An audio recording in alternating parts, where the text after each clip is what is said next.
Виктор Петрович Астафьев. Стрижонок Скрип.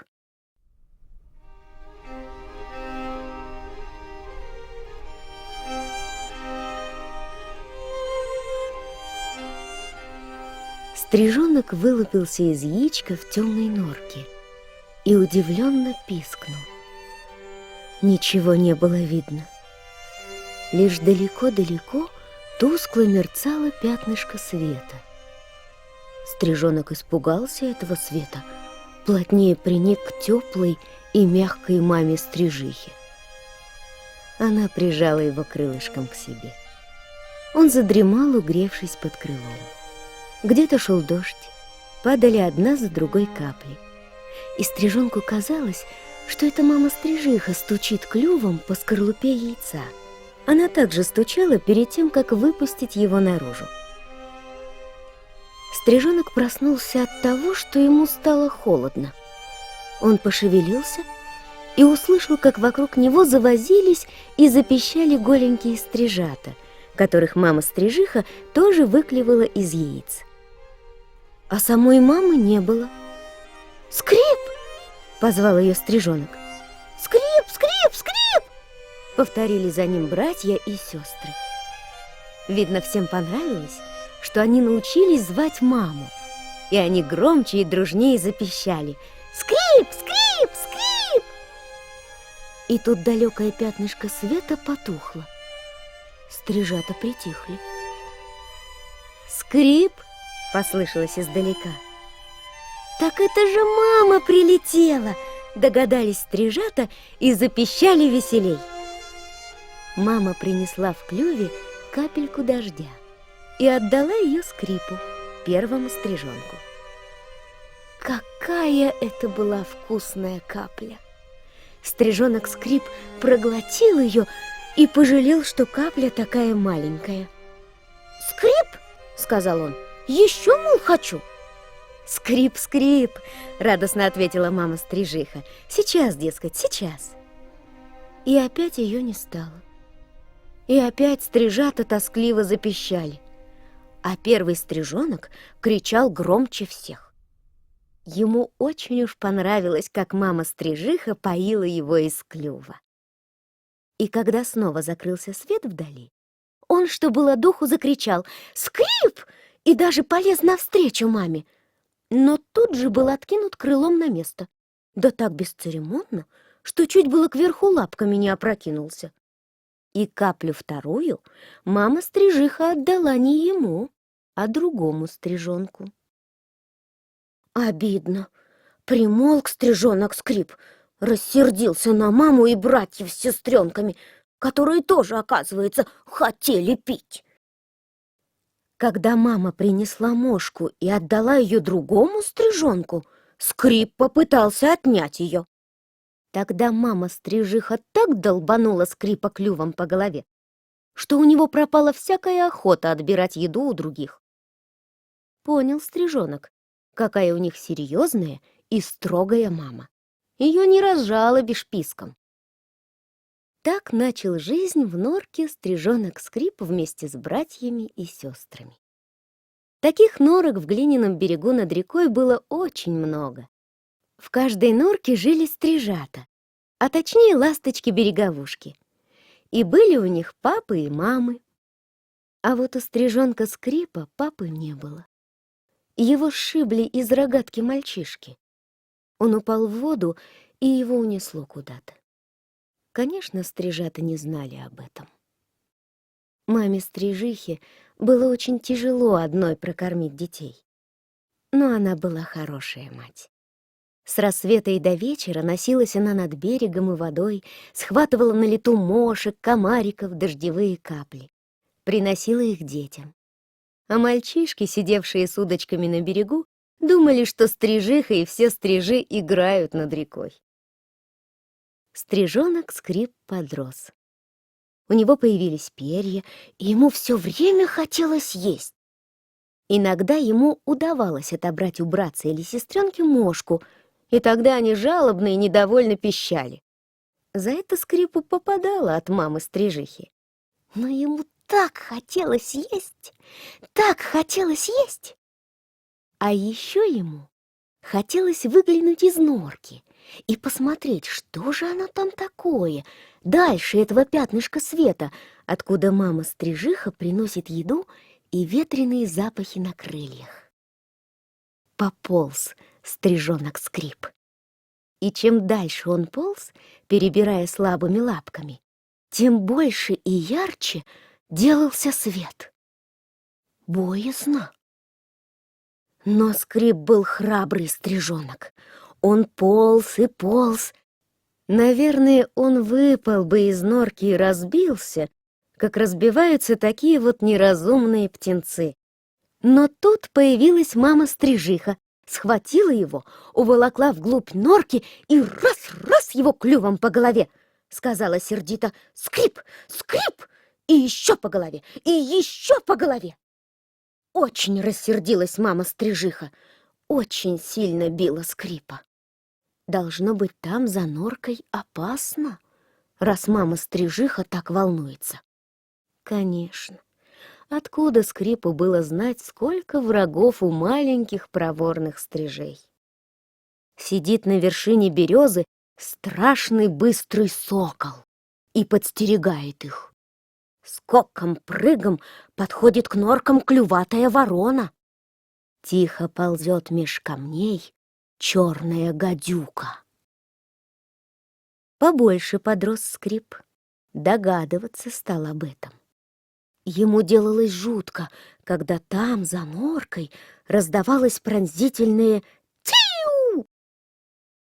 Тогда мама-стрижиха бросала все, даже мошку или каплю воды, и тоже, крикнув грозное «Тиу!», мчалась из норки. И все стрижи с криком «Тиу!» высыпали из норок и набрасывались на врага. Пусть этот враг хоть сокол, хоть коршун, хоть кто, пусть он хоть в 100 раз больше стрижей, они все равно не боялись его. Дружно налетали стрижи все как один. Коршун и ворона скорее-скорее убирались в лес, а гадюка пряталась под камень и со страху шипела. Однажды мама-стрижиха вылетела на битву с врагом, разбойником-соколом. Сокол был не только быстрым, но и хитрым. Он сделал вид, что отступает. Вожак стрижей Белое Брюшко дал отбой, крикнув победоносное «Тиу!». Но мама-стрижиха еще гналась за соколом, чтобы уж навсегда отвадить его летать к стрижиным норкам. Тут сокол круто развернулся, ударил маму-стрижиху и унес в когтях. Только щепотка перьев кружилась в воздухе. Перья упали в воду, и их унесло. Долго ждал стрижонок Скрип маму. Он звал ее, и братца, и сестренки тоже звали. Мама-стрижиха не появлялась, не приносила еду. Потускнело пятнышко света, настала ночь. Утихло все на реке. Утихли стрижи и стрижата, пригретые папами и мамами. И только Скрип был с братьями и сестренками без мамы. Сбились в кучу стрижата. Холодно без мамы, голодно. Видно, пропадать придется. Но Скрип еще не знал, какой дружный народ стрижи. Ночью к ним нырнул вожак Белое Брюшко, пощекотал птенцов клювом, обнял их крыльями, и они пригрелись, уснули. А когда рассвело, в норку к Скрипу наведалась соседка-стрижиха и принесла большого комара. Потом залетали еще стрижи и стрижихи и приносили еду и капли воды. А на ночь к осиротевшим стрижатам снова прилетел вожак Белое Брюшко. Выросли стрижата, не пропали. Пришла пора покидать им родную норку, как говорят, становиться на крыло, самим добывать себе пищу и строить свой дом. Это было радостно и жутко. Скрип помнит, как появился в норке вожак Белое Брюшко. Вместо того, чтобы дать ему мошку или капельку, он ухватил Скрипа за шиворот и поволок из норки. Скрип упирался, пищал. Белое брюшко не обращал внимания на писк Скрипа, подтащил его к устью норки и вытолкнул наружу. Ну что было делать Скрипу? Не падать же! Он растопырил крылья и полетел. И тут на него набросились все стрижи, старые и молодые, все-все, и погнали его от норки всей стаей навстречу ветру, навстречу ослепительному солнцу. «Скрип! Скрип!» — испуганно закричал стрижонок, захлебнувшись ветром, и увидел под собой воду. «Скрип! Скрип! А если я упаду?» — с ужасом подумал он. Но стрижи не давали ему упасть. Они гоняли его кругами над водой, над берегом, над лесом. Потом крики стрижей остались позади. Свист крыльев и гомон птичий угасли. И тут стрижонок Скрип с удивлением увидел, что он уже сам один летает над рекой. И от этого сделалось так радостно, что он взмыл высоко-высоко и крикнул оттуда солнцу, реке, всему миру: «Скрип!» И закружился над рекой, над лесом. Даже в облако один раз залетел, но там ему не понравилось. Темновато и одиноко. Он спикировал вниз и заскользил над водою, чуть не касаясь ее брюшком. А потом Скрип и сам стал помогать стрижам, вытаскивал из норок стрижат и тоже гнал их над рекой вместе со всеми стрижами и кричал: «Скрип! Скрип! Держи его! Догоняй!» И ему было весело смотреть, как метались и заполошно кричали молоденькие стрижата, обретая полет, вечный полет.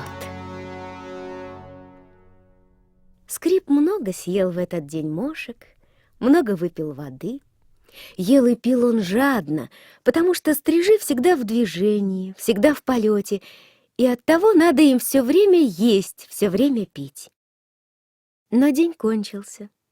Он еще раз плюхнулся белым брюшком на воду, схватил капельку воды, отряхнулся и поспешил к своей норке. Но найти ее не смог, ведь снаружи он никогда не видел свою норку. А сейчас все норки казались ему одинаковыми. Норок много, разве их различишь? Скрип сунулся в одну норку. Не пускают. В другую не пускают. Все стрижиные дома заняты. Что же делать? Не ночевать же на берегу. На берегу страшно. В норке лучше. И Скрип начал делать свою норку. Выскребал глину остренькими когтями, выклевывал ее и уносил к воде, снова возвращался к яру и опять клевал, скреб, а в землю подался чуть-чуть.